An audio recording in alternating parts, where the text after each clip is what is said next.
guy, he was a blood, true enough. When I arrived at the prison, I was introduced to him. I had feelings for him, lust. At first, it kind of struck me, you know what I'm saying? They were telling me, hey man, this white dude, and he's blood also, you know what I'm saying? So I felt like, well, hell, he had to show some type of heart, but by us acknowledging him as a blood, I pushed that lust to the side. As far as Bloods come, they wasn't with that shit. They had told Lamarck and JG time and time again, you know, you need to quit fucking with them sissies, cause, you know, that's making us look bad. It was football season, you know, and every motherfucking prison gonna watch football. A lot of satanic stuff on the wall inside one of the dorms here. The captain and the lieutenant, they come around and do daily inspections of the whole dorm. So they go in the closet and they see all this shit painted on the wall, and they go off. I mean, they have a fit. Until we find out who vandalized his room, there'll be no football. But he's a blood, so nobody can't go clutch him out. Another blood come to me, say, hey man, you know who put that shit in that room? I said, nah, who? So he tells me, he say, Blood did it, the little white boy. So I'm like, what? Once again, Mark sees the opportunity to begin his mind game. I walk him around the prison compound, we talk. I basically let him know, you know what I'm saying, how I had felt betrayed by what he did. Basically, I just made him feel guilty. I started to put my plan into making. So I let him know that I want him to be with me. I let him know that I want to have sex with him. I let him know I want to lay with him. Been drinking, been smoking some reefer or whatever. And I go to my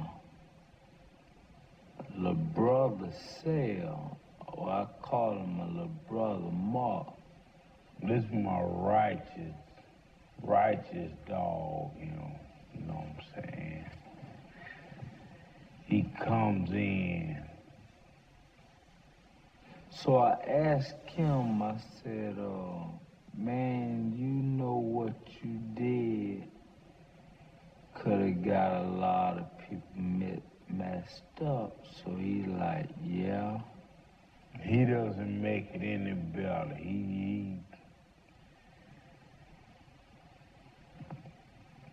He jumps right in. I said, what if we rape you right now, how will you like that? He started crying and begging and pleading. You know what I'm saying? Mark, I don't want to be like this. I don't want to be gay. I don't want to. But at this time, you know what I'm saying, I'm out of control. I don't want to hear nothing, no talk. My little brother, he jump up and he slap him real hard. And he done got serious because he really wanted to be with this person all alone. I tell him to turn around. So he turns, he moves slightly. I tell him to turn around again. He still doesn't want to turn all the way around. So I said, bitch, if I have to tell you to turn around one more time, I'll break your jaw. So he turns around, like put his hands against the wall, like spread them like the police and make you spread 'em. I tell him to take his pants off.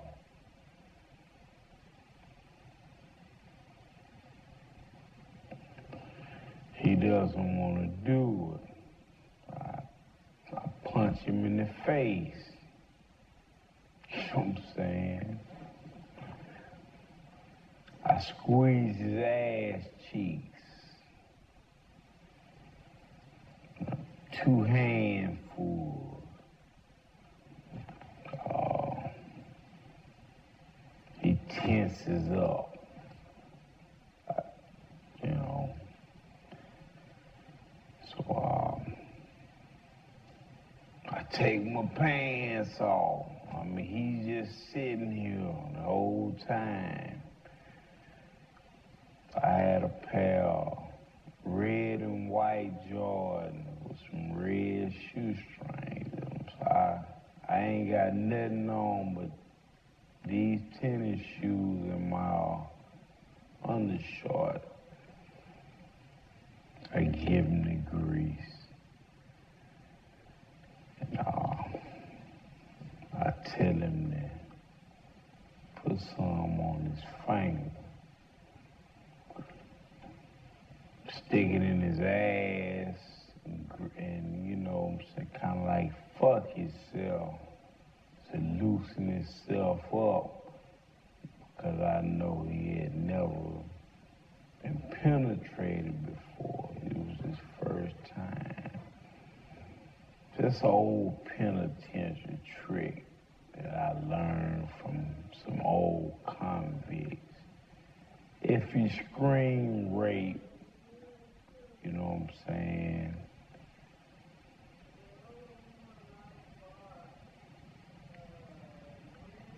he had grease on his fingernail. So he greased his own self up. You know what I'm saying? I'm just gonna basically lie and tell him I've been fucking him. He's been my boy. Hell, they gonna buy it. You know what I'm saying? So I'm gonna go to the extreme and get 4 or 5 other guys that lie and say I've been fucking him too, been taking care of him. He's been my boy. I said, what if I take this knife and stab it right through your face? I said, will you like that? So he's scared now when he see this knife, you know what I'm saying? They had a knife to my eye and one in my throat right here in my jugular.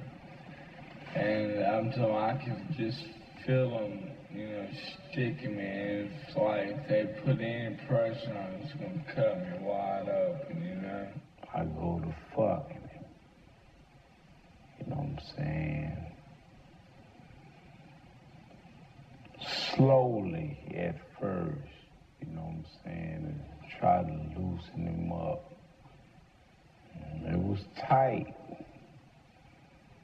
You know what I'm saying? Like, he was definitely a virgin. He's groaning and, you know what I'm saying, moaning and telling me how it hurts. So, I bag out a little bit. At this time, my dog, he at the door. You know what I'm saying? He's standing in front of the cell. So he's like, man, come on, man, goddamn. Go on, hurry up, man, I want to get straight too. I said, well, come on. I get up off of him. I'm in the middle of it now. I'm there, so I can't welch out now. You know what I'm saying? I got to go through with it. You know what I'm saying? So I'm like stuck there in here with him. He greased himself up.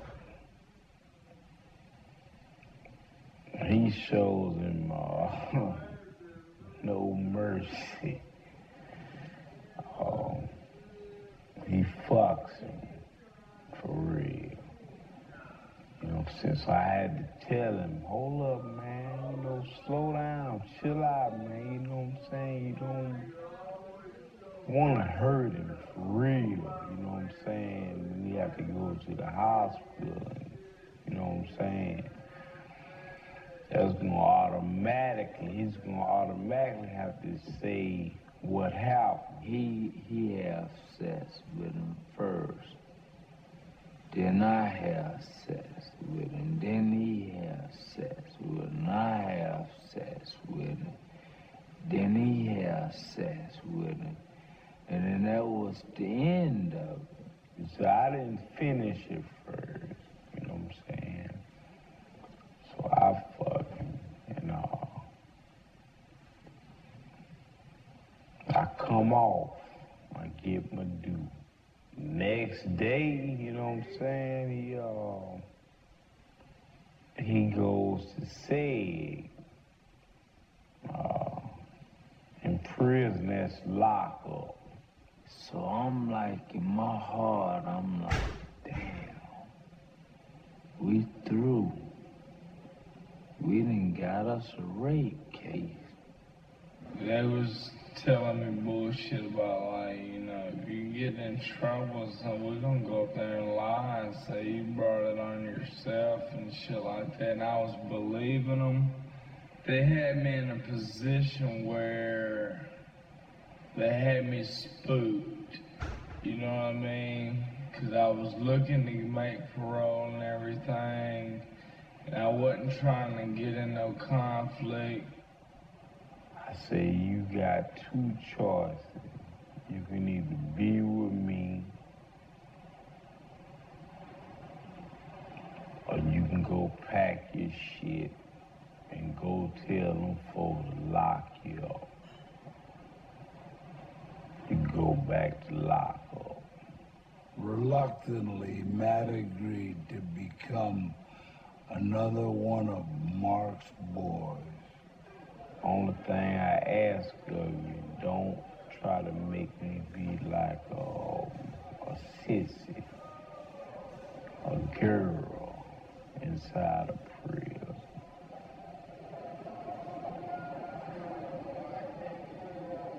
We hook up, you know what I'm saying, everything was lovey-dovey, you know what I'm saying. Relationship was gravy, all good. I transferred. The warden had Mark shipped out of Limestone again.